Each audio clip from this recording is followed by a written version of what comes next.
आप देख रहे हैं समय न्यूज, आवाम की आवाज। बीती रात खौफनाक मंजर कोरबा जिले के बालको क्षेत्र सेक्टर 5 में 1 बजे देखने को मिला, जिसे देख और सुनकर किसी के भी होश उड़ा दे।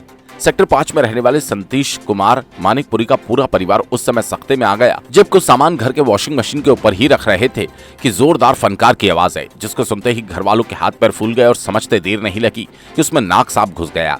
जिसके बाद घर वालों ने आसपास के लोगों को मदद के लिए उठाया। जैसे तैसे मशीन को रोड पर बाहर निकाला और रात अधिक होने की वजह से डर से कुछ भी कर पाने में सक्षम नहीं थे। फिर लोगों ने इसकी सूचना स्नैक रेस्क्यू टीम प्रमुख विभाग सदस्य जितेंद्र सारथी को दी, जिस पर सारथी ने थोड़ी देर में पहुंचने की बात कही। तब सभी इंतजार करने लगे। वहीं बालको थाना क्षेत्र में 2 सिपाही रात्रि गश्त में थे। उनके द्वारा परेशान लोगों को देख पूछा कि इतनी रात आप सभी बाहर क्यों खड़े हैं। तब लोगों ने बताया इस वॉशिंग मशीन में नाक सांप घुसा है, जिसके बाद सिपाहियों को बताया गया। इसकी जानकारी सर्पमित्र को दी गई। तब वो सिपाही भी वहीं खड़े रहे और इंतजार करने लगे।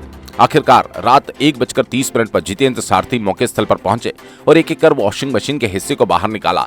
देखा विशालकाय 5 फीट का नाग सांप सर से फंस गया था और जोर जोर से आवाज निकालने लगा। बड़ी सूझबूझ से कटर की मदद से उस जगह को काटा और काफी मशक्कत और घंटों मेहनत के बाद आजाद कराया। तब जाकर लोगों ने राहत भरी सांस ली। साथ ही आधी रात को मदद करने के लिए पहुंचने के लिए आभार भी व्यक्त किया।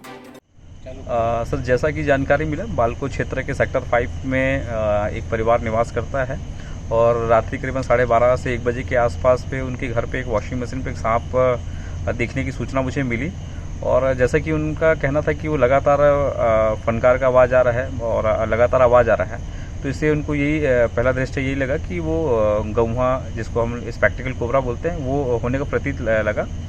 जिसके बाद से फिर मैंने बोला कि मैं थोड़ी देर में पहुंचता हूं, क्योंकि और भी मैं कुछ रेस्क्यू में थे नाइट में। और बालको क्षेत्र में जो हमारे सिपाही हैं वो लगातार रात्रि गश्त पे दरमियान उन्होंने देखा कि एक परिवार काफ़ी ज़्यादा परेशान था, तो उन्होंने भी मुझे सूचना दिया कि सारथी जी, एक बालको सेक्टर 5 में एक परिवार काफ़ी समय से परेशान हो रहा है, तो आप भी पहुँचे ऐसे करके। और दोनों की द्वारा सूचना देने के उपरांत मैं वहाँ पहुँचा और देखा कि एक वॉशिंग मशीन में काफ़ी बड़ा साइज़ का स्पेक्टिकल कोबरा जो फंसा हुआ था और सिपाहियों की मदद से और घर वालों की मदद से उसको सुरक्षित काटा गया और काटने के उपरांत उसको सुरक्षित बाहर निकाला गया। और क्योंकि ये रेस्क्यू बड़ा खतरनाक था, क्योंकि 1 सेकंड भी अगर गलती होता तो फिर कुछ बड़ा भी हादसा हो सकता था, इसलिए हमने बड़ी सावधानी से और बड़ी सजगता से हमने उसको सुरक्षित बाहर निकालने के उपरांत उसको फिर हमने डिब्बे में पैक किया।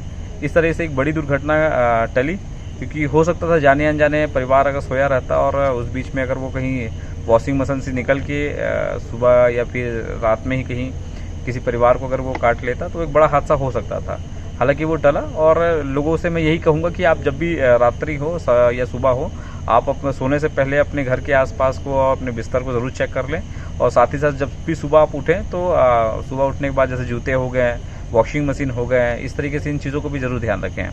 तो मेरी कोरबा के सभी आम जनताओं से यही अनुरोध रहेगा कि जब भी इस तरीके से अगर कभी सांप दिखे, उसको मारे नहीं, तत्काल मुझे सूचना दें। हमारा काम रहेगा उन जीवों को सुरक्षित करना और आप लोग की जान बचाना। कोरबा से दिव्येंदु मृधा की रिपोर्ट।